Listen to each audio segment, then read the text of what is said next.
All right, so it's Dave Lockwood. I'm down here on the beach. We're going to go take a little bike ride and take in some Mother Nature, and we'll talk a little bit about what's going on in Fort Myers Beach, at least from my perspective.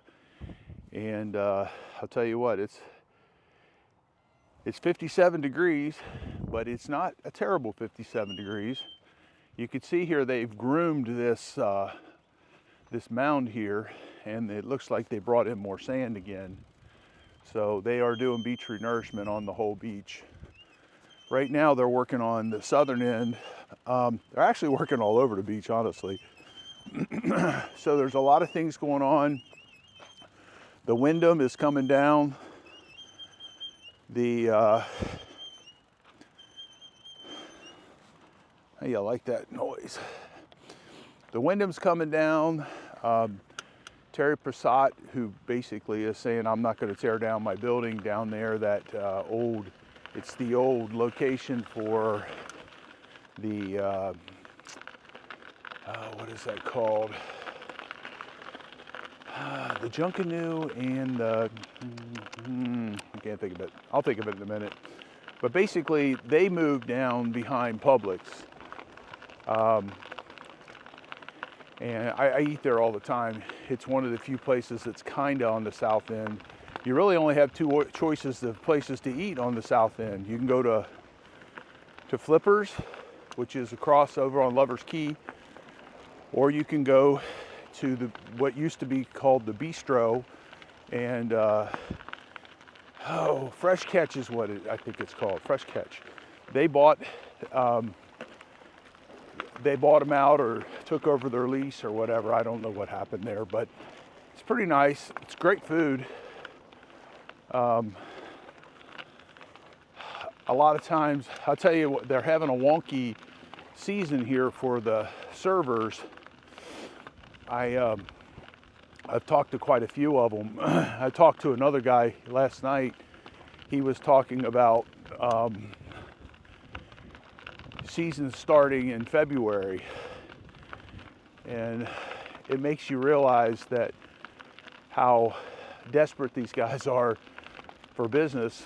And he's a boat captain, and he does charters, and I've known him for a long time, and I feel sorry for him in the sense that, you know, ever since Hurricane Ian hit, the whole process here is just everything's off. There's no normals anymore. The normals are that there's nothing that's normal. That's the normal now. So what I mean by that is he would normally, because I remember in the past years, he's in the middle of the madness, so he's not really paying attention, in my opinion. He's like, yeah, season was going to start this year after Valentine's Day. I'm like, you know, and then other people I talked to said, well, the season's starting after, as soon as we get through the Christmas holidays. And for me, season is, when I say season on Fort Myers Beach, what I mean is this is when it's winter everywhere else and everybody wants to come here, or a majority of people come here. And what is going on this year, in my opinion, is we definitely got a depressed market. Our Airbnbs are full, but I eat out a lot. I don't like to cook. I'm not a very good cooker. Actually, I guess I probably wouldn't mind cooking. I just don't want to clean up. So, what's going on this year is it's wonky. I mean, I have a friend she worked with me for a couple weeks doing our YouTube stuff, and she was working. She got a job downtown Naples, which is, you know, that's the end-all be-all places to be if you want to work somewhere and make sure you make good money. And they kept calling her off. And normally during season, the normal is nobody can get enough servers, period. So that's what I find interesting. So, morning. So when I was talking to Brian last night, Captain Brian, he said our tides this year, it's not this year. He said, I was asking him, I said, man, the tides just seem like they're super, super huge right now. And he said, well, he said they are. They're about 4 foot. The tide difference is 4 foot. And then he showed me on his phone, he said, okay, well, the next cycle is only, and this was last night, the next cycle is only 2 feet. But this cycle here in the morning is more like 4 feet. So that's what we're experiencing right here. If you look at in front of me and you look to the right here, you can kind of see where the moisture, where it's not as moist. Well, that's the normal. The normal is right about here.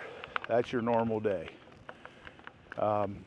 So with 4 foot lower tide, we're at a really low tide right now.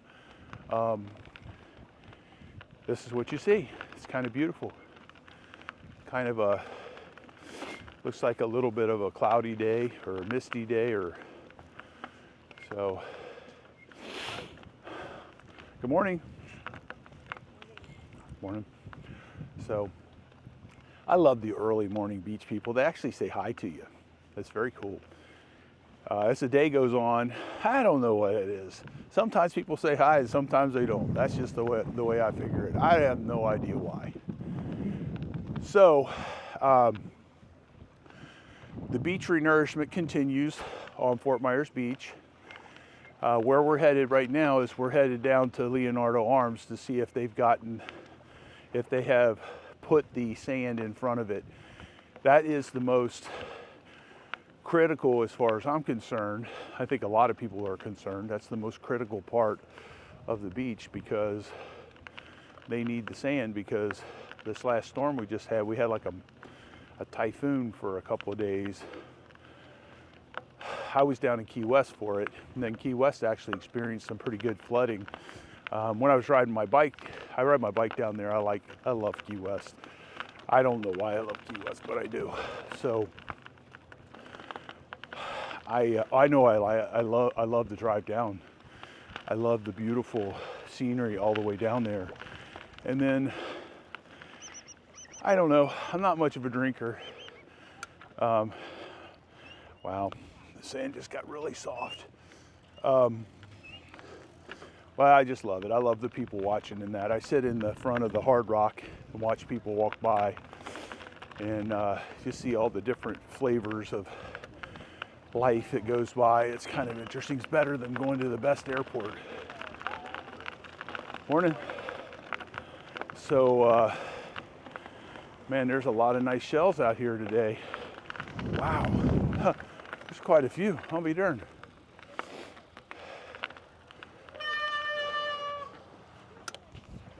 Wow, wow, wow. I got my little bag.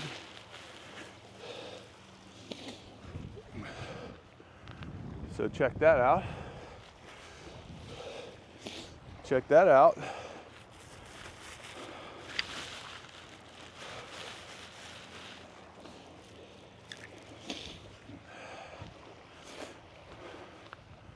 Check these out. See them?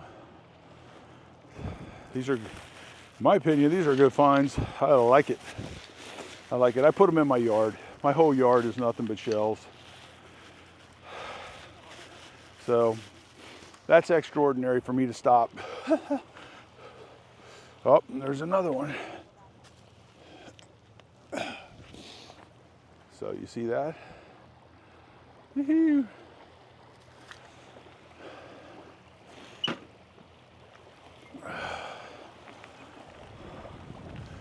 So as a Fort Myers Beach bicycle guy, I keep a couple bags jammed up in my frame on my bicycle. So when I do find something that it's worth stopping for, I have a place to put them.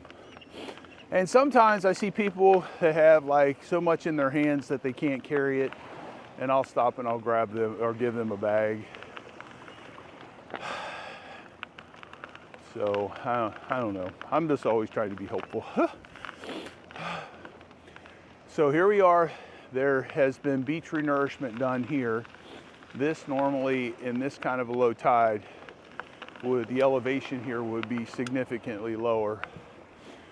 So this is almost like an estuary up here, but you can see all the machine tracks there. You see them? So they've been bringing this elevation up. Also, the surveying markers are gone. So to me, that's an indicator that they're finished, because there were steel poles with markers on all this stuff. This is really loose here. All right, there's some good news down there. I see the excavator, and the excavator is in front of Leonardo Arms. So that's big news. They've needed this since before Hurricane Ian hit, and here it is. It's getting done. It's sweet. So what that means for us, us southern end of the island dwellers, what that means for us is that now we can get around it without going onto slippery rocks, and it's a pretty awesome thing.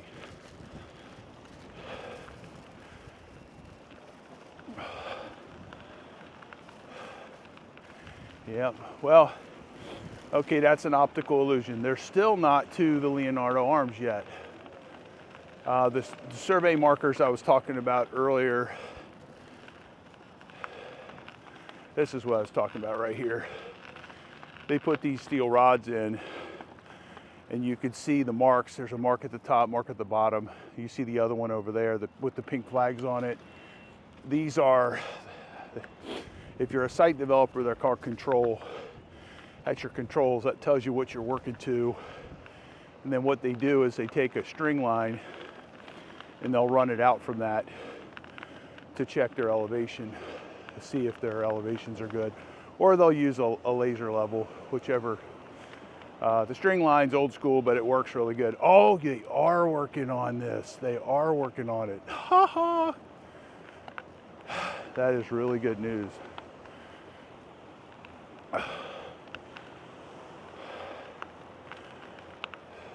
Yep, that is awesome. Morning.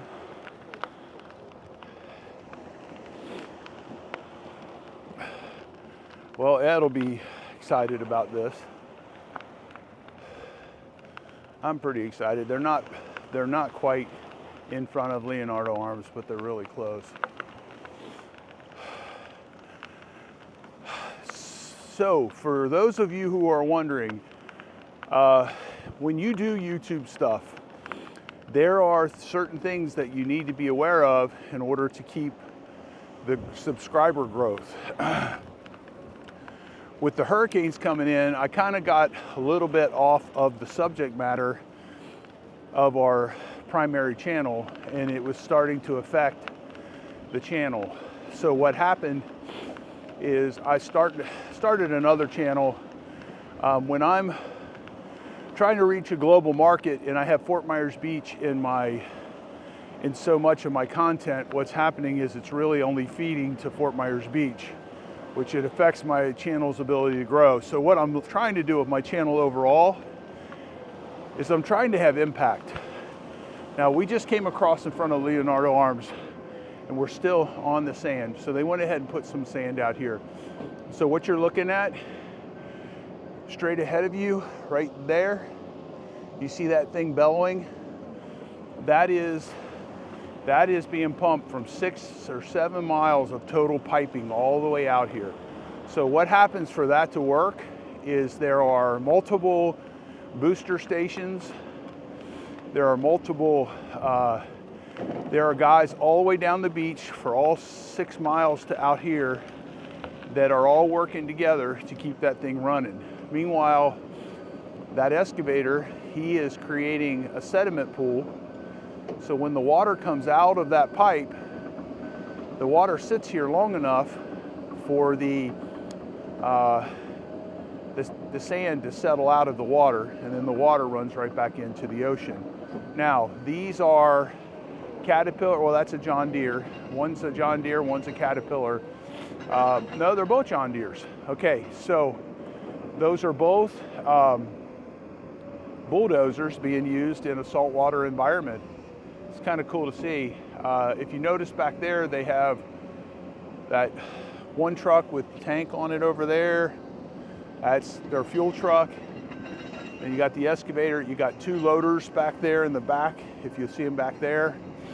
And between all of that, this is what they're doing. So these are buildings that were really in harm's way. If you see them there, okay.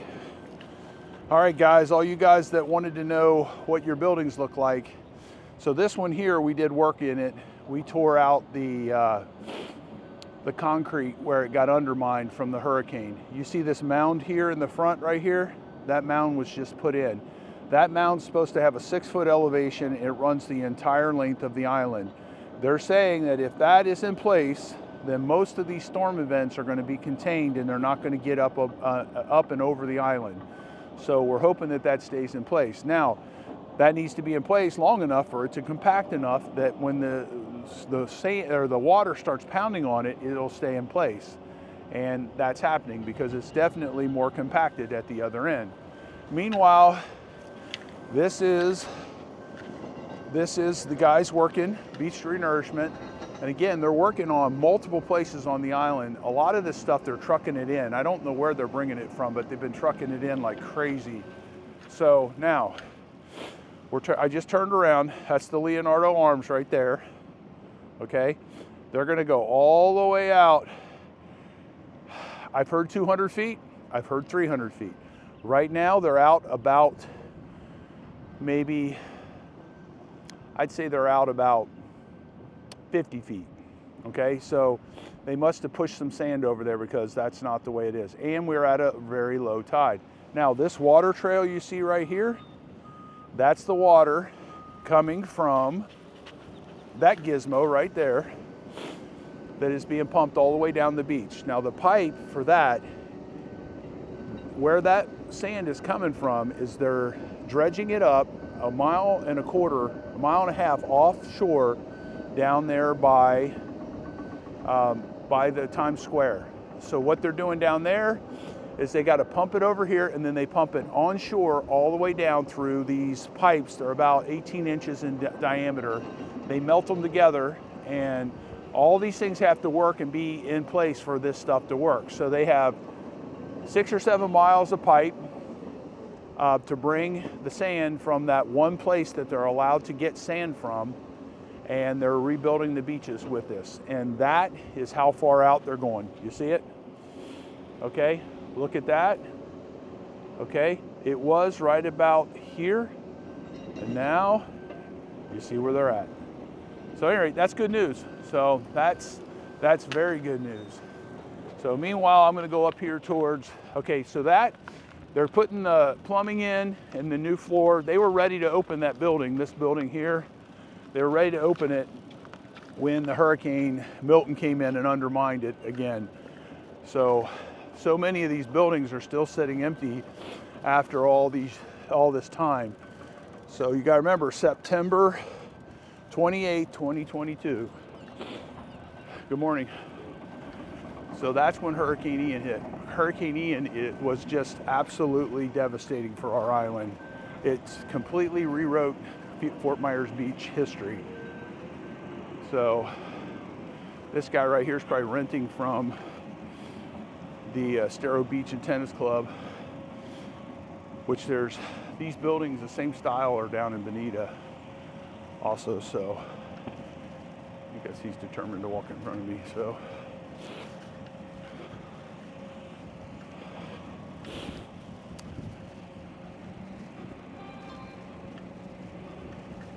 well, happy Saturday.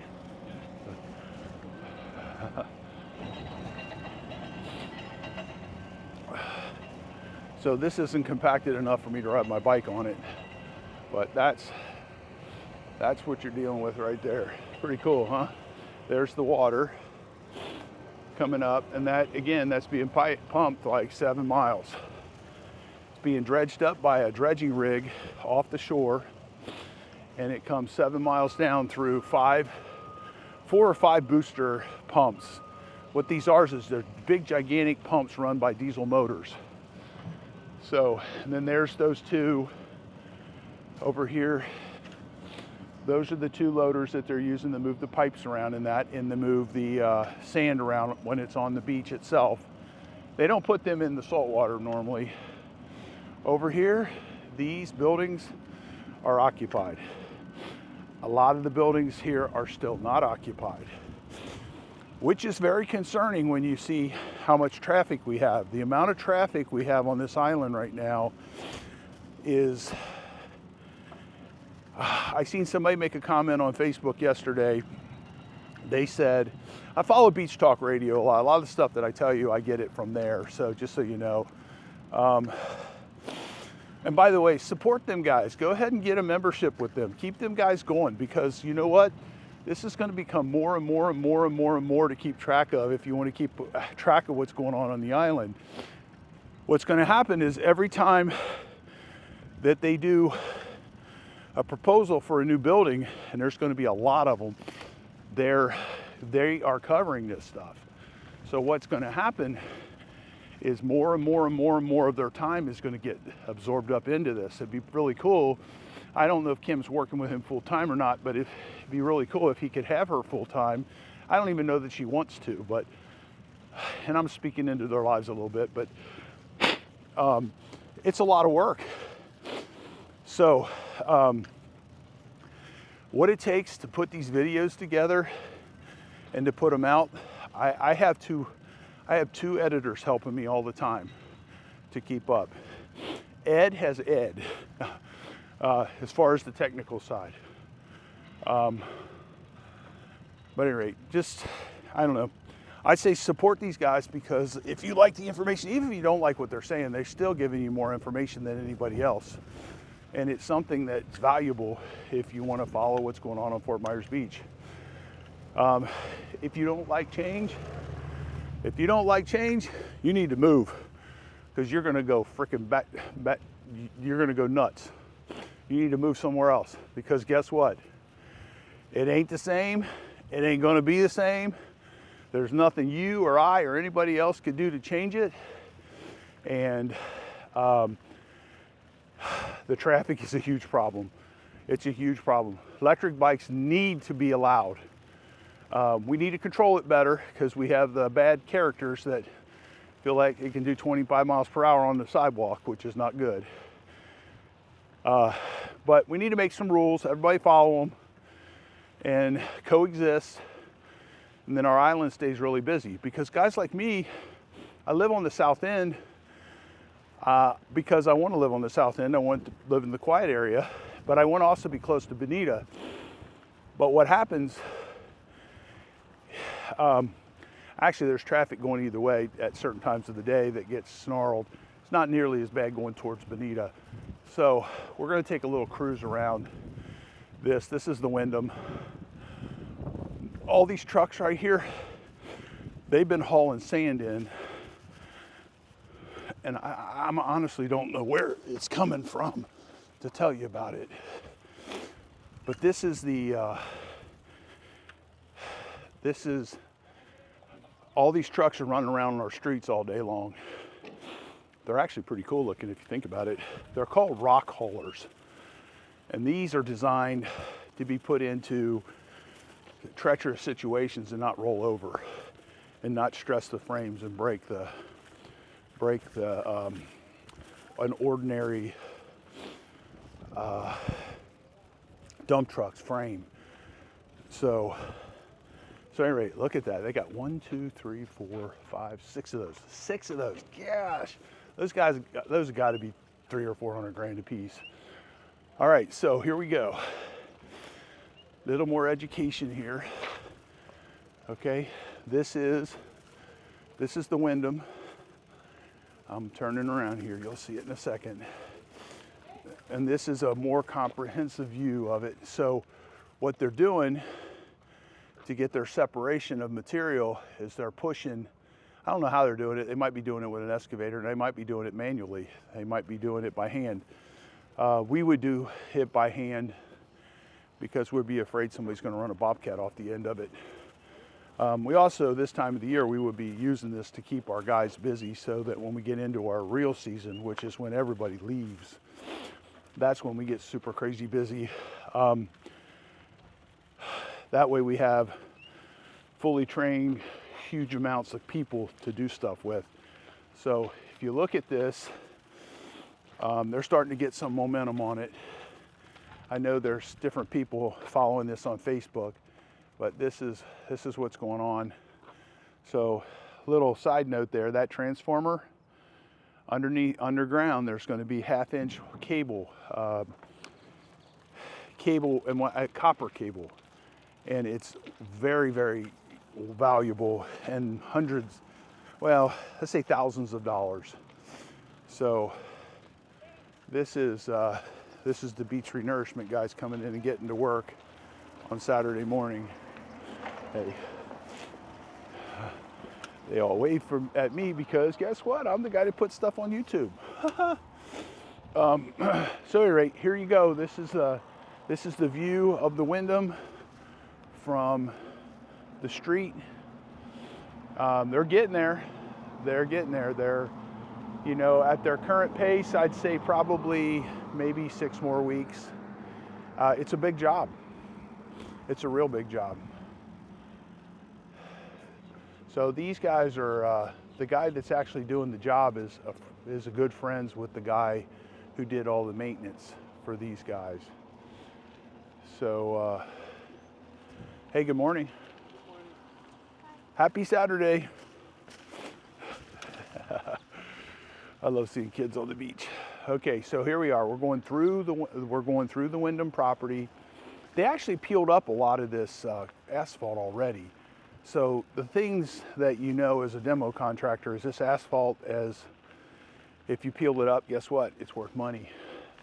The railings up there, that aluminum, if you separate it, it's worth some money. All the metal that's in the building, if you separate it, it's worth some money. And it's a little bit of money, but there's a lot of it. So when you take that much and you scrap it, you end up with some big bucks. Okay, this right here is the pipe that I was talking about. You see the diameter on it? It's pretty good size. Okay, so what they do is they melt this stuff together, and then they make their seams with it. And then every 100 feet, they said, you see over here, those metal couplings, they put them about every 100 feet. And with that, the pipe stays together. You got to remember how long this thing is. All of this right here is all pipe. Now this is where they used to do the sand sculpting stuff before Hurricane Ian hit. Now they're doing sand sculpting down at the Diamond Head now. I don't know if they're going to do it there forever, but this is a good spot for that. Although there's no facilities here to support it at this point. There's no restaurant and there's no bathroom facilities that are built in. But they definitely have a lot of parking that they could use that's close by. So this building right here has been occupied, and they partially occupied for a long, long time. That white building next to it, right there, let me see, right there, nobody in it. The next two, so here's the thing. Let's say that 40 to 60%, I've never done the real numbers, I think it's 60% of all the condos are still not occupied. If we have that many of them not occupied, and the traffic at times is over 2 hours to get off the island, what does that say? I'll tell you what that says. We need to make a plan, and we need to get it implemented, and we have these new developers pay for it. Because if they want to put these monster places in, let's get some benefits out of it. They're going to put them in. They're going to keep coming and coming and coming and coming and coming and coming until they get their way. That's the way it works, because all the diehards, well, we're going to die off, and we're also going to get tired of it and move away. So then the new blood, guess what they're going to do? They're going to, well, I'm just telling you my opinion. So, but at any rate, hey, leave it in the comments what you think. I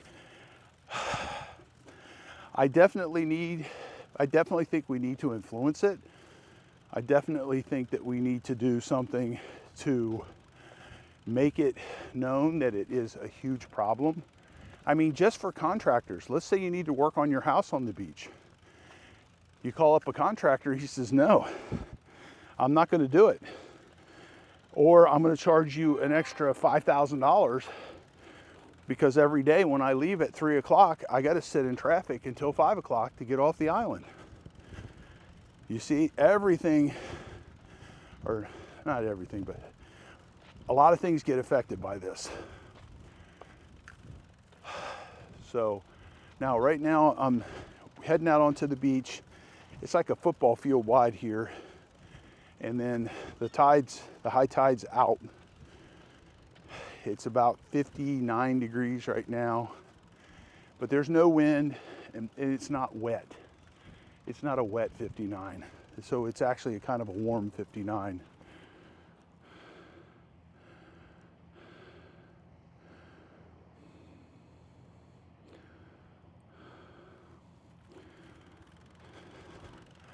So, okay, let's talk about some other stuff. So there's some silly stuff going on the beach. One, somebody took a banner off of one of the fences down there on the whale. And the whale, that's coming along. It's the structure, it's out of the ground. They're saying summer of this year that they'll be done. I would guess, just based off of my experience as a contractor looking at where they're at right now, that they should be done, I would say 3 to 4 months in Florida time. If it was up north, it'd probably be 10 times faster, but it's not, you know. So, all right, let's look at all these buildings here, okay? So you see the buildings that have all the scaffolding and stuff up on them? You see that building there? That's that 25-year rule stuff being done. Those are repairs, structural repairs being made to those buildings. That came from the Surfside incident where 100 people died. They were in their condos and the buildings just laid down. They just collapsed. And the state of Florida did some investigations and found out that they've been deferring the maintenance on that building, and they knew that it had problems, but nobody really recognized the significance of those problems. So what happened, because so many people died, they did a huge, extensive evaluation and they reformed all of the condo stuff. So now condos, if you own a condo, God bless you, you got a